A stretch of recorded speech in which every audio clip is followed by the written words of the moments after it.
아주 오래전 일입니다. 아주 오래전에 길을 가는데 트럭에서 닥쳐놓은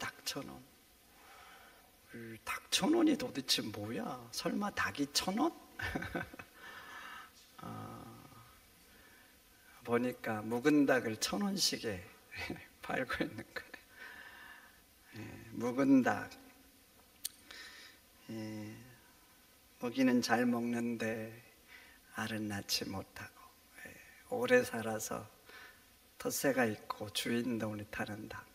그런데 즐기고 맛은 없고, 그래서 닭처럼 그래도 사람들이 잘 사지 않는다. 그게 묵은 닭이죠. 그런데 묵은 닭처럼 여러분들이 교회에서 묵은 교인이 되면 안 될 줄 믿습니다. 뭐 오래됐다고 나쁜 건 아니죠. 오래될수록 좋은 것들이 많아요. 포도주 뭐 오래돼 보세요. 잘 숙성되면 얼마나 맛이 좋아집니까? 잘 숙성되면 오래될수록 가치가 높아지죠. 핵심은 잘 익어가는 거예요. 그게 핵심이에요. 그러면 오래될수록 가치가 올라가죠. 신앙도 마찬가지. 신앙도 하나님 말씀을 이렇게 듣잖아요. 그러면 우리가 이렇게 매주 듣고 이러는데, 말씀을 들으면 그 말씀으로 내 마음을 숙성시켜야 돼요. 내 인생을 숙성시키고, 그러면 신앙의 연륜이 더해갈수록 나는 더 멋진 그리스도인이 되는 것입니다. 그런데 까딱 잘못하면 묵은 닭처럼 되는 거예요. 묵은 닭처럼. 그래서 성도 여러분, 말씀을 들을 때마다 착하고 좋은 마음으로 들으시기를 축원드립니다. 그럼 그 말씀이 여러분들의 마음도 인생도 잘 숙성시킬 겁니다. 그럼 여러분들은 신앙의 연륜이 더해갈수록 하나님 보시기에 더 잘 익어가는 성도가 될 줄 믿습니다. 근데 이제 오늘 느헤미야 한번 봐보세요. 마음이 아파서 견디지를 못하잖아요. 왕 앞인데도 그 감출 수가 없어요. 그래서 아닥사스다가 느헤미야를 보고 그러죠. 너가 병이 없거늘 왜 얼굴에 수심이 있냐고. 왕이니까 그 앞에서 그 아픔을 표현을 안 하려고 하는 거예요. 그런데도 이 마음의 근심이 얼굴을 뚫고 나오는 것입니다. 1장 4절도 보세요. 수일 동안 앉아서 울고 슬퍼했다 그래요. 그리고 그 아픈 마음을 가지고 금식하면서 기도를 하죠. 왜 이렇게 아픈가? 왜 이렇게 느헤미야의 마음이 아픈가? 지금 느헤미야의 마음 속에 하나님의 마음이 있기 때문에 그래요. 하나님의 마음으로 자기 민족이 당하는 아픔을 본 거예요. 아픔을. 그래서 오늘 1장 3절과 2장 3절을 봐보세요. 성전은 무너지고 성벽들은 다 회파되고 성문들은 불타고 유력한 사람들은 다 포로로 잡혀왔지만 아직 유다 땅에 남아있는 그 백성들, 그래서 그 삶이 피폐해지는 거예요. 이런 민족의 현실이 느헤미야를 아프게 한 것입니다. 느헤미야 출세했지요. 포로인데, 봐보세요. 포로인데 왕의 음식을 맡은 관원장이 된 거예요. 그래서 오늘 포도주를 왕에게 드리는 거예요.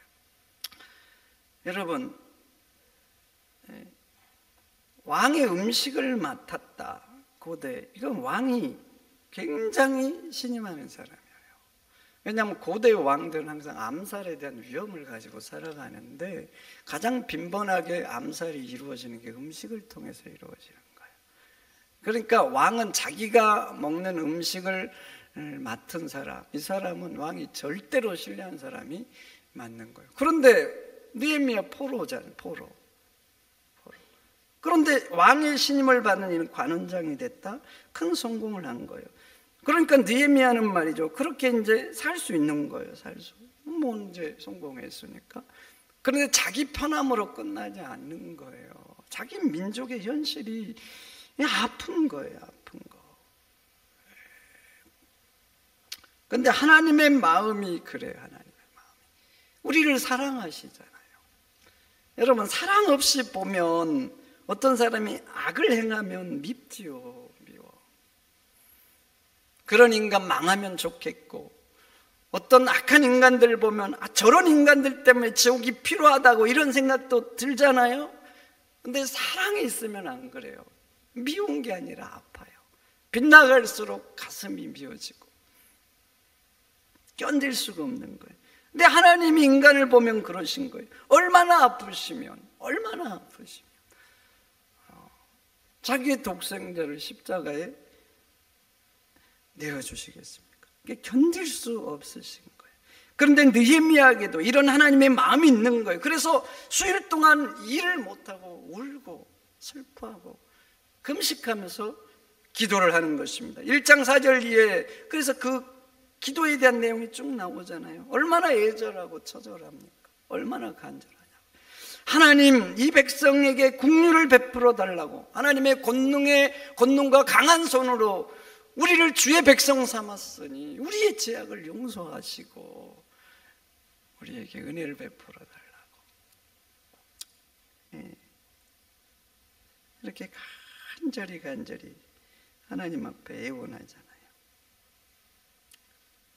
여러분, 어려움을 당한 사람을 보면서 불쌍한 마음이 드는 거, 하나님의 마음이 있는 것입니다. 그래서 아파할 수 있는 사람, 복받은 사람이에요. 그래, 여러분들도 이 땅의 현실을 놓고 아픈 마음이 있기를 축원드립니다. 그런데 느헤미야 봐보세요. 그 아픈 마음으로 끝내지 않죠. 자기를 희생해서 고난당하는 자기 민족 유대로 돌아갈 갑니다. 느헤미야가 그 자리에 가기 위해서 얼마나 노력을 했겠어요. 얼마나 남다른 정말 각고의 노력을 했겠냐고요. 그런데 그 자리를 포기하고 갑니다. 그리고 가서 고생을 하죠. 아주 죽을 고생을 하죠. 죽을 고생을. 적대자들은 느헤미야를 죽이려고 하고 이제 왕에게 상소를 하죠. 지금 모반을 꾸민다고 이런 상소까지 막 올려서 느헤미야를 고발하는 거예요. 그럼 느헤미야가 유대 땅으로 가면 고생할 줄 몰랐을까요? 다 알죠. 알아.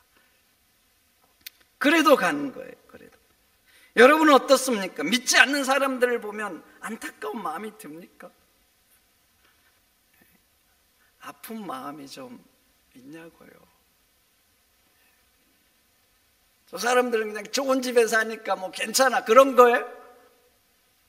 그들의 영혼이 영벌에서 고통을 당해야 될 그런 인생이라는 것이 느껴지냐고요. 느껴져.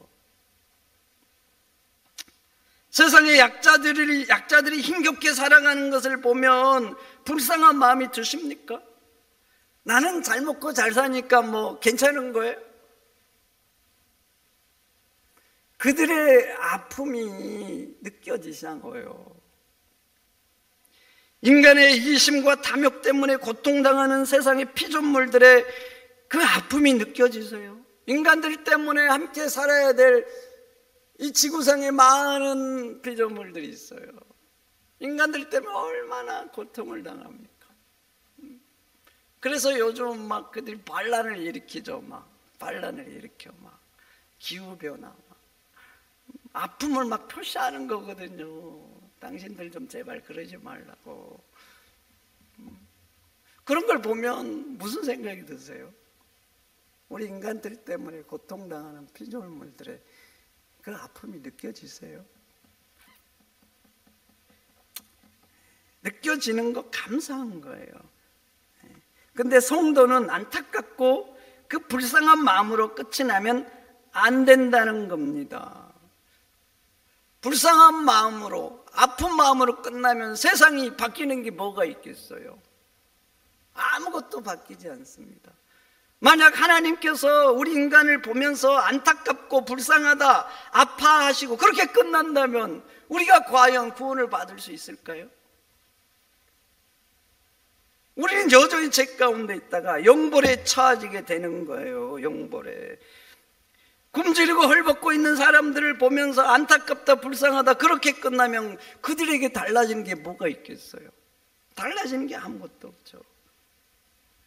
불쌍한 마음이 있는 것 감사한 것입니다. 그러나 그렇게 끝나면 안 되는 거예요. 끝나면 안 돼.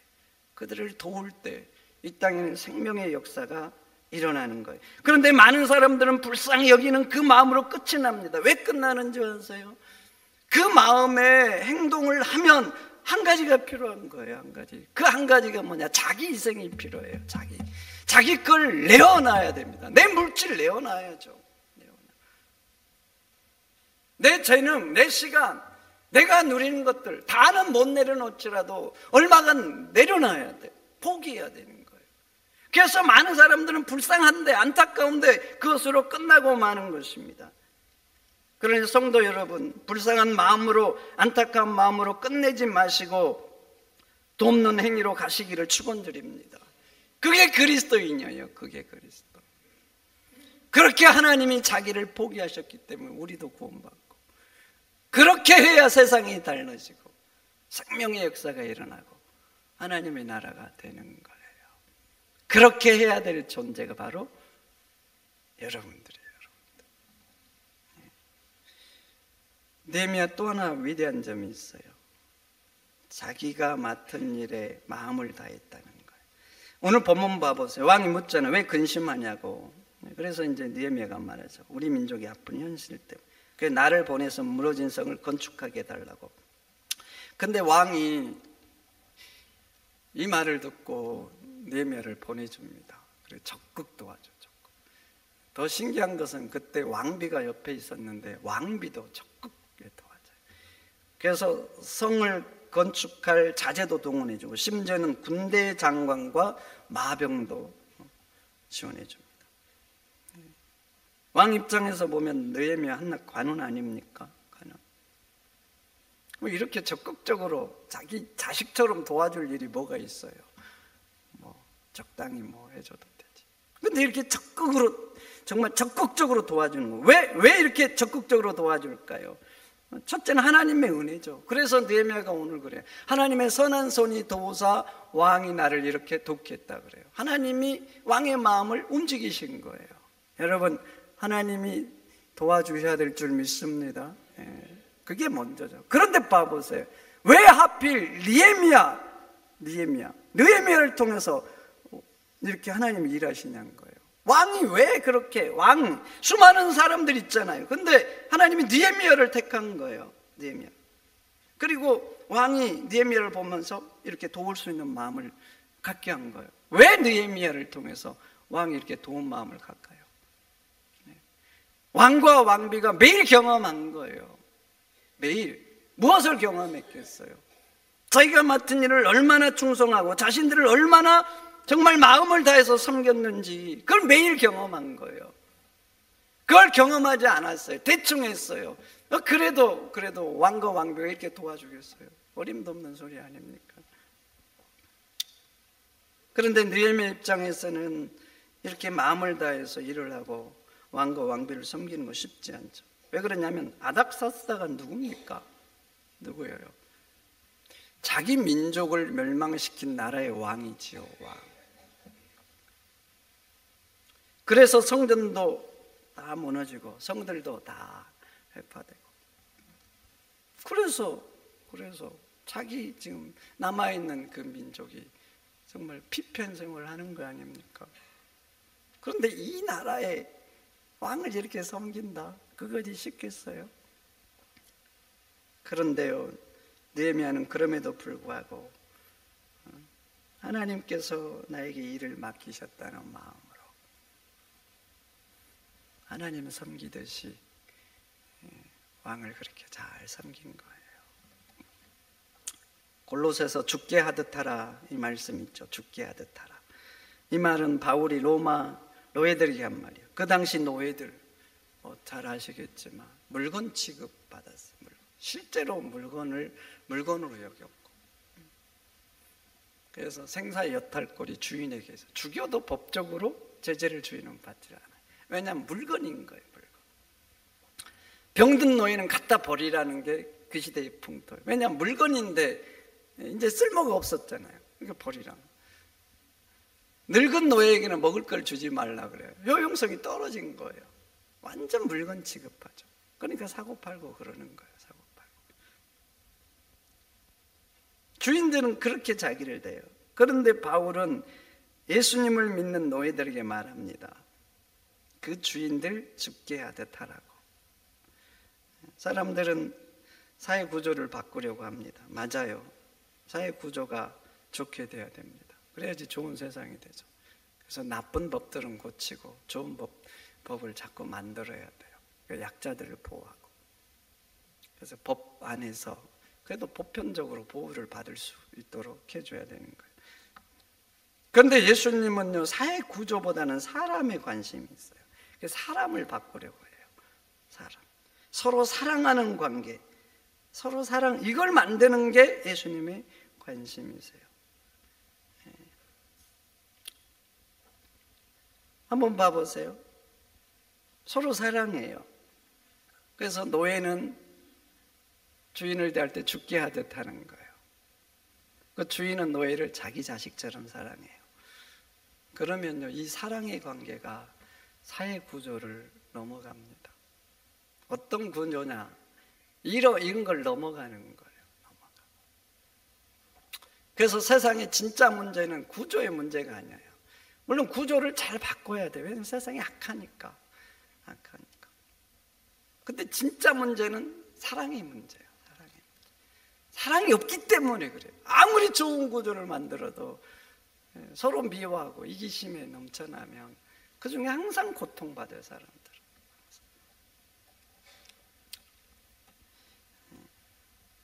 그래서 바울도 오늘 노예들에게 말한 거예요. 주인을 대할 때 죽게 하듯 하라고. 예수 믿는 너희들부터 그렇게 하라는 거예요. 그래서 그리스도인은 무엇을 하든지 무슨 일을 하든지 죽게 하듯 하는 존재예요. 내 일들을 마음을 다해서 해야 돼요. 마음을 다해서. 그래서 그리스도인은 일을 악하게 보지 않습니다. 세상 일을. 청지기 의식을 가지고 하라.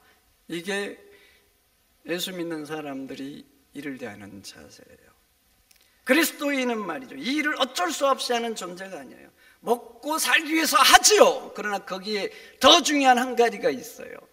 먹고 살기 위해서만 한다면 그리스도인으로서 가치가 없어요. 가치가. 거기에 한 가지가 더 있어야 돼요. 그래야 가치가 생겨요. 그 한 가지가 뭐냐면 하나님께서 이 일로 나를 부르셨다는 소명의식이에요. 그 마음을 가지고 해야 그 일이 하나님 앞에 드려지는 것입니다. 여러분, 교회에서 하는 일만 거룩하고 세상에서 하는 일은 뭐 덜 거룩한 거예요? 악한 거예요? 그렇지 않잖아요. 저는 목사로 부름을 받아 목사의 직임을 가지고 교회에서 일합니다. 여러분들은 세상으로 부름받아서 하나님의 일을 하는 그리스도인 아닙니까? 그러니까 여러분도 하나님께서 나를 이 일로 부렀다는 사명감을 가지고 해야 되는 거예요. 나는 맨날 밥이나 하고 청소한다. 사람들이 알아주지 않는 일을 한다. 그래서 자기가 하는 일을 스스로 가치 없게 여기고 등한시한다면 기쁨도 없겠지만 여러분들이 황금 같은 그 인생의 3분의 1이 날아가는 거예요. 그리고 하나님과 아무 관계없는 인생이 되고 마는 것입니다. 그런데 나를 이 일로 부르셔서 하나님이 이 일로 세상을 섬기게 했다, 이런 소명의식을 가지고 가면 그 삶이 하나님 앞에 드려지는 거룩한 산제사가 되는 것입니다.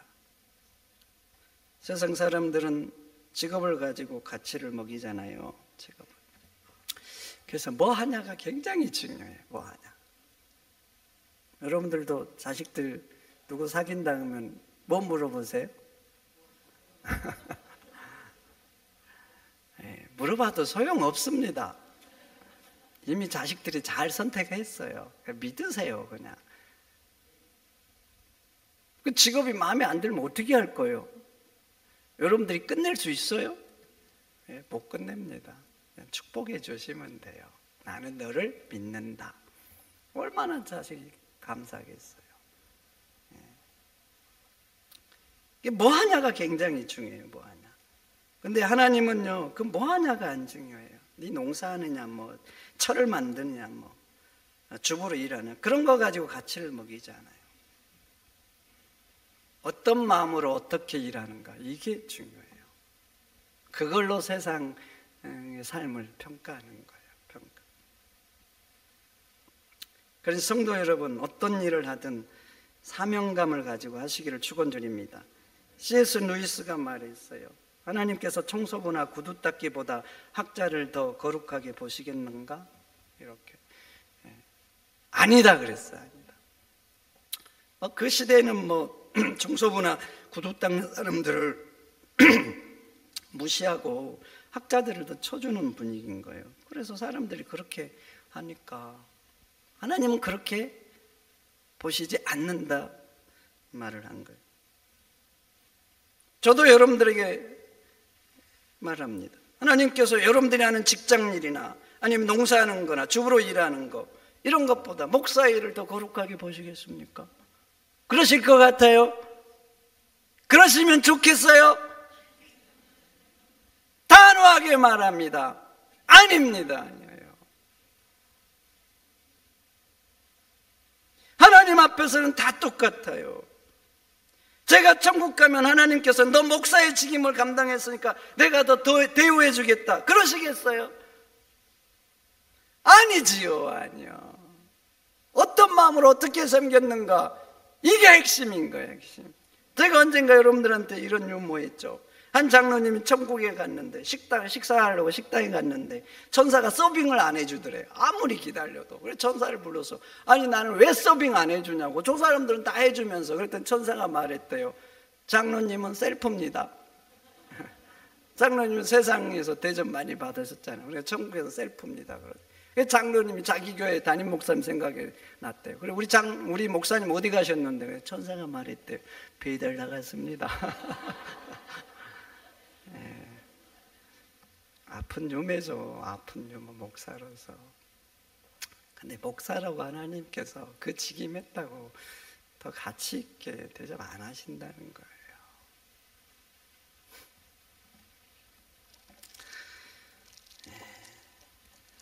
어떤 마음으로 하는가, 어떻게 섬기는가, 그게 하나님 앞에 가치 있는 겁니다. 그런데 느헤미야 한번 봐보세요. 그 마음으로 왕을 섬긴 거예요.